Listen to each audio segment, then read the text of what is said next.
Pending a final medical check tomorrow at the Losail International Circuit, Jorge Martín could be cleared to make his Aprilia debut in MotoGP this weekend at the Qatar Grand Prix. Martín makes his return to the track after missing time due to surgery after injuring his right hand and left foot in the pre-season test in Malaysia. Then he was injured in a training accident and had to undergo more surgery, which resulted in him missing the first 3 race weekends of the 2025 season in Thailand, Argentina, and America.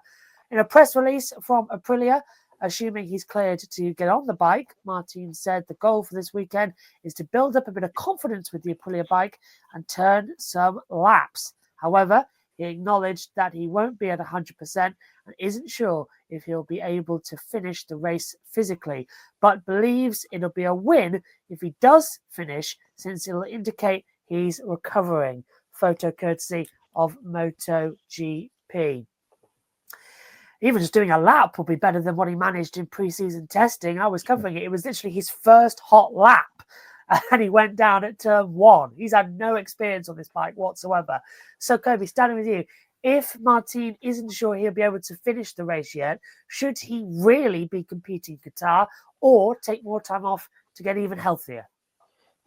I mean, if he gets checked and cleared by all the doctors, I guess they feel comfortable with him getting out there. So if that's the case, then I guess he has every right to be out there, because otherwise, they would have just said, no, you're not ready, just sit out. But I'm still under the belief of what I've said on previous shows when we talked about Jorge Martín following these injuries. Looking where the Aprilia bike is, and especially with the landscape at a championship, since Ducati is obviously going to run away with it with Marc Marquez, Pecco Bagnaia, Alex Marquez up there in the standings. I really think it would be really important for Jorge Martín just to take the time that he needs to get healthier, so he'll be at around 100% or even at 100%, so he can get out there and get the best that he can get out of that Aprilia bike. But I do understand his perspective here, like very, very limited track time on this bike. He wants to try to turn some laps, get up to speed. So I totally get where he's coming from. But there's also the chance that since he's not 100%, he could get injured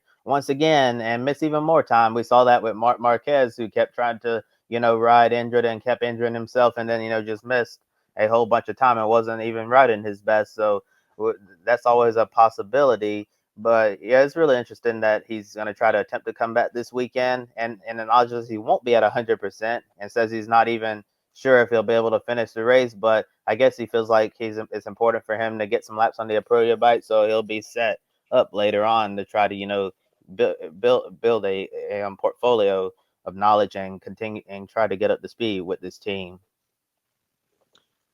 Yeah, and that's the thing. There's a couple of weeks after this one until we get to Jerez, which is the first weekend of May, off the top of my head. So there's a bit of a break. Last weekend of April. Yeah. Oh, there you go. Thank you, Josh. I knew it's always around that sort of time. So he's got a couple of weeks of recovery off the back of whatever pain-inducing riding of the bike comes his way over the weekend. What he doesn't want to do is get injured again. Because the training accident that you mentioned sounded like it was worse than the one he had at Sepang. So in terms of what it did to his body rather than the actual physical crash. So that's why he's taken some more time. He was at Kota just to be there with the team and, do all the team things apart from riding the bike. But now he's ready to get back on, and there's absolutely no doubt that he'll get past fit tomorrow to ride over the weekend. All he's got to do is just get round and not hurt himself. Aprilia, as you mentioned, Kobe, it's a bit of a Ducati Cup again at the moment, but Aprilia are a little bit further back than we probably expected them to be. Bezzecchi has shown some flashes of speed, but nothing of any great substance. So they need their lead rider back on the bike just to give them some sort of data direction to go in or whatever. And he, as you mentioned, Josh, he rode at the postseason test at Barcelona last year, but hasn't ridden since then, realistically. So needs laps, needs time. And as we talked about a couple of weeks ago when all this was kind of kicking off before the season started, bring yourself back in slowly, get acclimated with the team throughout the year and then have a full attack at the championship perhaps next year, because this season is obviously after 3 rounds down and he hasn't started any of the races. Well, that's 6 races if you include the sprint races. This season is done for Jorge.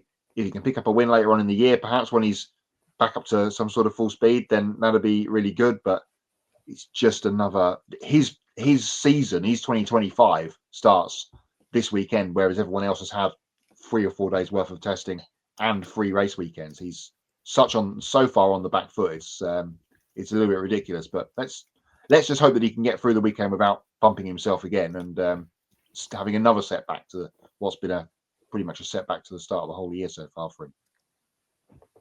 Yeah, and Qatar is a very hard circuit to ride at. There's no elevation change whatsoever. It's a flat circuit, and you really do have to lean the bike and control it with your leg and your arm, which is something that he's broken either side of the bike, the way he launched back in the test in Malaysia.